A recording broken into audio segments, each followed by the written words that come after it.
दोस्तों एक बार फिर से स्वागत है आपका प्रजापति न्यूज में। दोस्तों टीवी पर सीआईडी तो आप लोगों ने बहुत बार देखा होगा। ऐसे में कई सारे लोगों के मन में ये सवाल रहता है कि आखिर सीआईडी ऑफिसर बनते कैसे हैं, इसके लिए क्या एजुकेशन होनी चाहिए, कितनी इसकी सैलरी होती है और बाकी क्या रिक्वायरमेंट्स होती है। अगर आप भी इस बारे में जानना चाहते हैं तो मेरे यानी अपने दोस्त विशाल प्रजापति के साथ वीडियो के अंत तक बने रहना, क्योंकि आज की इस वीडियो में हम आपको बताएंगे किस तरह कोई इंसान सीआईडी ऑफिसर बन सकता है।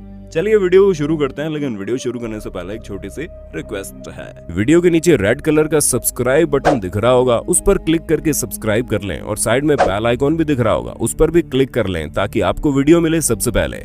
सबसे पहले हम सीआईडी के फुल फॉर्म की बात करते हैं, जिसे क्राइम इन्वेस्टिगेशन डिपार्टमेंट कहा जाता है। वैसे तो अधिकतर बच्चे डॉक्टर, इंजीनियर या पायलट वगैरह बनना चाहते हैं, लेकिन बहुत ही कम बच्चे ऐसे होते हैं जो कुछ हटकर करना चाहते हैं, जिनके अंदर कुछ ना कुछ नया ढूंढने का जुनून सवार होता है। वही इस फील्ड में आगे आ पाते हैं, क्योंकि दोस्तों सीआईडी की ट्रेनिंग तो आप कर सकते हैं, लेकिन एक सच्चा सीआईडी ऑफिसर बनने के लिए को दिमाग तेज होना चाहिए और आपको हर एक बात बारीकी से पता लगाने का हुनर आना चाहिए, क्योंकि एक सीआईडी ऑफिसर बनना बिल्कुल भी आसान काम नहीं है। लेकिन अगर आप सच्ची मेहनत करते हैं तो आप इस फील्ड में आगे बढ़ सकते हैं। हमारे देश में ऐसे बहुत से सीआईडी ऑफिसर्स हैं जो अपनी मेहनत और लगन के बलबूते पर इस मुकाम पर पहुंचे हैं। दोस्तों सीआईडी एक तरह से पुलिस का एक इंटेलिजेंस डिपार्टमेंट होता है, जो बहुत ही गुप्त तरीके से जुर्म से जुड़ी सारी तहकीकात करता है और मुजरिम का पता लगाता है। अगर हम एक सीआईडी ऑफिसर बनने के लिए जरूरी क्वालिफिकेशन की बात करें तो दोस्तों एक सीआईडी ऑफिसर बनने के लिए उम्मीदवार का भारतीय नागरिक होना जरूरी है।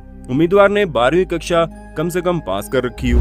हालांकि अगर कोई उम्मीदवार सीआईडी की हाई पोस्ट पर जाना चाहता है तो उसका ग्रेजुएट होना जरूरी है। यानी आप सीआईडी डिपार्टमेंट में एक हाई पोस्ट प्राप्त करना चाहते हैं तो आपका किसी भी मान्यता प्राप्त कॉलेज से ग्रेजुएट होना बहुत जरूरी है। हालांकि इसमें यह बिल्कुल भी जरूरी नहीं है कि आपने किस फील्ड से पढ़ाई की है। अगर आपने आर्ट्स से पढ़ाई की है तब भी आप सीआईडी की हाई पोस्ट पर जा सकते हैं। अगर आपने साइंस से पढ़ाई की है तब भी आप सीआईडी की हाई पोस्ट पर जा सकते हैं। यह मायने ये रखता है कि आप बस ग्रेजुएट हो और सीआईडी ऑफिसर की पोस्ट के लिए मेल और फीमेल दोनों अप्लाई कर सकते हैं। दोस्तों आइए बात करते हैं एक सीआईडी ऑफिसर बनने के लिए आपकी कम से कम आयु कितनी होनी चाहिए। अब यहाँ पर आयु कास्ट कैटेगरी के हिसाब से डिवाइड की गई है। जैसे कि अगर आप जनरल कैटेगरी में आते हैं तो आपकी उम्र 20 से 27 के बीच होनी चाहिए। अगर आप ओबीसी कैटेगरी में आते हैं तो आपकी उम्र 20 से 30 साल के बीच होनी चाहिए। और अगर आप एसटी एससी कैटेगरी में आते हैं तो आपकी उम्र 20 से 32 साल के बीच होनी चाहिए। आइए अब देखते हैं एक सीआईडी ऑफिसर बनने के लिए अगर कोई इंसान एक बार फेल हो जाता है तो वो कितनी बार ट्राई कर सकता है। दोस्तों यहाँ पर भी कैटेगरी देखने को मिलती है। अगर आप जनरल कैटेगरी में आते हैं तो आप 4 बार सीआईडी का एग्जामिनेशन दे सकते हैं। यानी कि अगर आप एक बार फेल हो जाते हैं तो आप 4 बार ट्राई कर सकते हैं। लेकिन अगर आप ओबीसी कैटेगरी में आते हैं तो आप 7 बार कोशिश कर सकते हैं। और सबसे ज्यादा मौज तो एससी एसटी कैटेगरी वालों की है, जहाँ कोई लिमिट ही नहीं है, आप कितनी बार चाहें उतनी बार अप्लाई कर सकते हैं। अब आपने सारी चीजें तो देख ली किन किन चीजों की जरूरत होती है एक सीआईडी ऑफिसर बनने के लिए, लेकिन यहाँ पर सबसे अहम सवाल ये है कि आखिर सीआईडी ऑफिसर बनने के लिए किस सिलेक्शन प्रोसेस से गुजरना पड़ता है। तो दोस्तों यहाँ पर 3 तरह के सिलेक्शन प्रोसेस होते हैं। सबसे पहले आता है रिटन एग्जाम। अब जाहिर सी बात है यहाँ पर सीक्रेट डिपार्टमेंट की बात हो रही है तो कई सारे ऐसे सवाल होंगे जो आपके दिमाग की चतुराई को जानना चाहेंगे कि आप सीआईडी ऑफिसर बनने लायक है या नहीं, आपके अंदर चीजों को खोज निकालने की क्षमता है या नहीं। इसलिए इस तरह के कई सारे सवाल एग्जाम में पूछे जाते हैं और जब आप रिटन एग्जाम में पास हो जाते हैं तो आपका फिजिकल टेस्ट लिया जाता है। जब फिजिकल टेस्ट पास हो जाता है तो पर्सनल इंटरव्यू का राउंड आता है। यहाँ पर कई सारे ऐसे सवाल पूछे जाते हैं जो इंसान के दिमाग की खोजी प्रवृत्ति को जाहिर करें। जैसे कि वो आपको क्रिमिनल केस दे देंगे और बोलेंगे आप यहाँ होते तो कहाँ से क्रिमिनल को ढूंढने की शुरुआत करते। इसी तरह के सवाल पूछकर आपका इंटरव्यू लिया जाता है और अगर आप पर्सनल इंटरव्यू में पास हो गए तो सीआईडी ऑफिसर के लिए आपका सिलेक्शन पक्का है।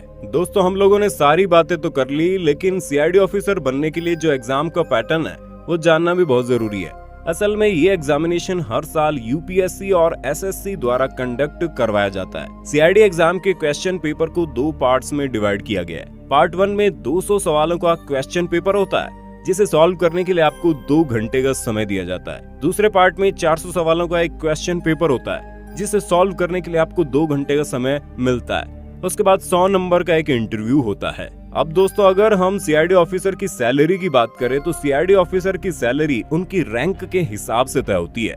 जिसमें ऑफिसर को 40 से 80 हजार रुपए तक की सैलरी मिलती है। हालांकि ये सैलरी पहले बहुत ही कम थी, लेकिन अभी कुछ ही सालों में सीआईडी ऑफिसर की सैलरी को बढ़ा दिया गया है। अब दोस्तों सीआईडी ऑफिसर में होने वाली रैंकिंग के बारे में बात करते हैं, क्योंकि जिस तरह हर एक फील्ड में अलग अलग रैंक होती है, ठीक उसी तरह सीआईडी डिपार्टमेंट में भी अलग अलग तरह की रैंक होती है, जिसमें सबसे पहले आता है कांस्टेबल, फिर आता है असिस्टेंट सब इंस्पेक्टर, उसके ऊपर सब इंस्पेक्टर, उसके ऊपर सुपरिटेंडेंट की पोस्ट होती है और फिर उसके ऊपर इंस्पेक्टर होता है। इंस्पेक्टर के ऊपर डीएसपी काम करता है, डीएसपी के ऊपर वाली रैंक एसपी की होती है और एसपी के ऊपर वाली रैंक डीआईजी की होती है और फिर इसके ऊपर आईजीपी की रैंक को रखा गया है और फिर सबसे बड़ी और सबसे ऊपर वाली रैंक एडीजीपी की होती है। तो दोस्तों हमें पूरा यकीन है आप सीआईडी बनने के प्रोसेस के बारे में काफी कुछ जान गए होंगे।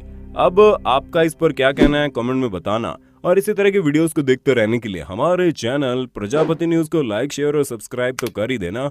और हाँ, हम फिर मिलेंगे नई वीडियो में, तब तक के लिए जय हिंद जय भारत। दोस्तों आपकी स्क्रीन पे 2 और वीडियोस दिख रही हैं, जिसे देखने के लिए आप इस स्क्रीन पर क्लिक करें। दोनों देखिएगा, बहुत अच्छी वीडियो बनी है।